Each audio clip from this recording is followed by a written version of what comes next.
Hello, welcome to the iTNet Tech Update.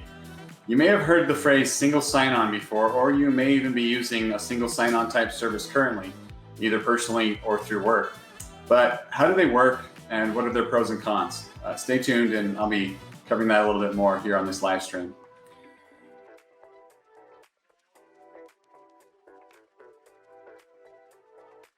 Hello, I'm Michael Kinnett, CEO and founder of iTernal Networks.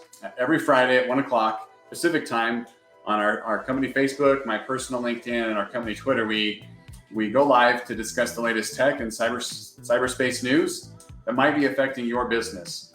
At the end of the live session, I'll always make sure to answer questions from the audience. So if you have any tech questions, have them ready to go.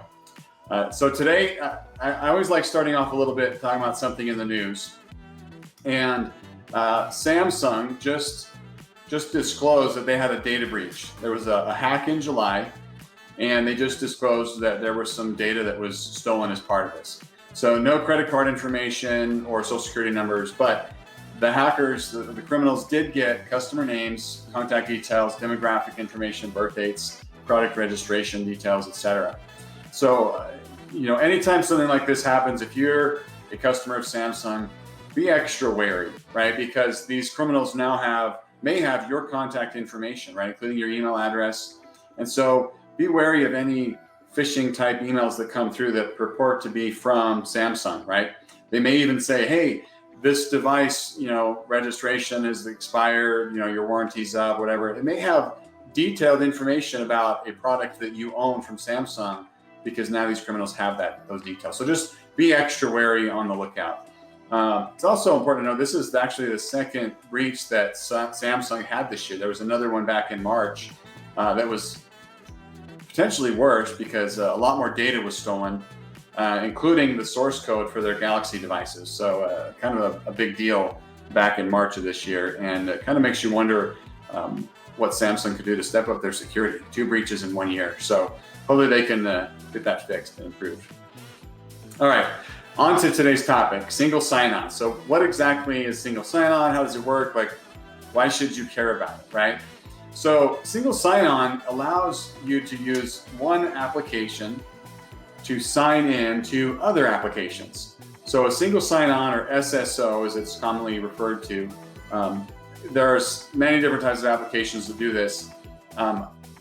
One you might be most familiar with, there are sites where a lot of food ordering sites will allow you to sign in with Facebook or sign in with Google, with your Google account. This is a type of single sign-on.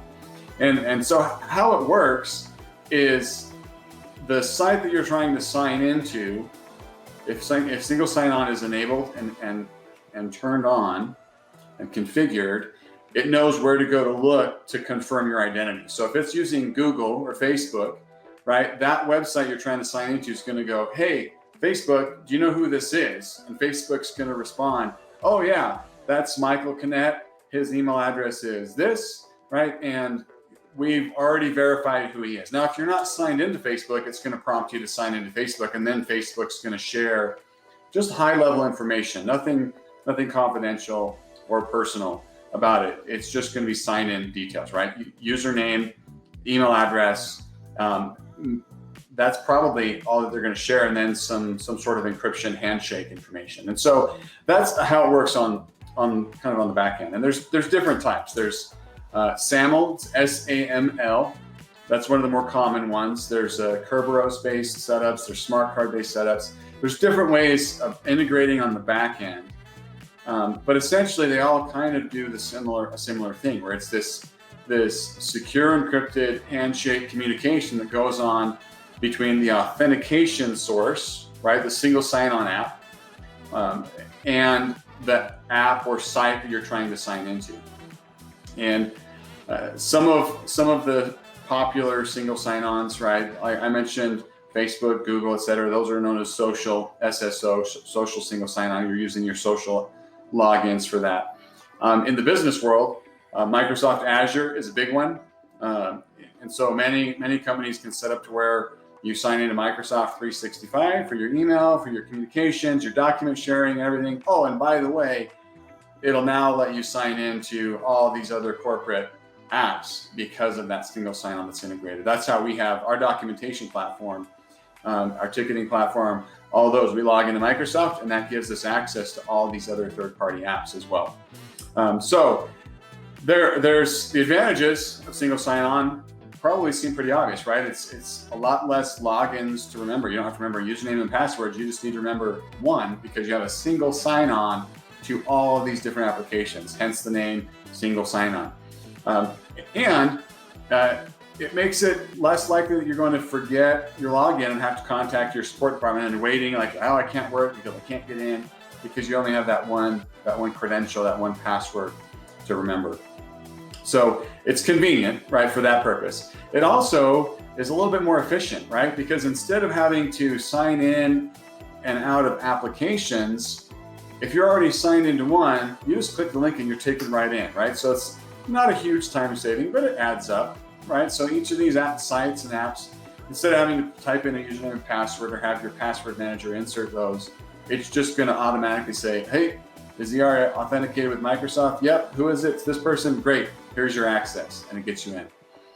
It also provides some increased levels of security, right? So if you have an employee that's leaving the company, right, whether it's on good terms or bad terms, you need to make sure that you're terminating their access to everything that they have access to, the company data that's very valuable to the company.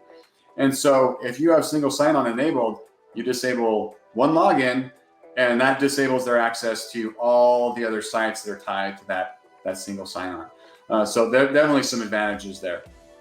Now, in some cases, single sign-on may not meet the different levels of security that an application sign-on may need. So some sites, some applications are not going to work because they require certain levels of password and encryption and multi-factor authentication, et cetera. And so single sign-on is not going to work in all those scenarios.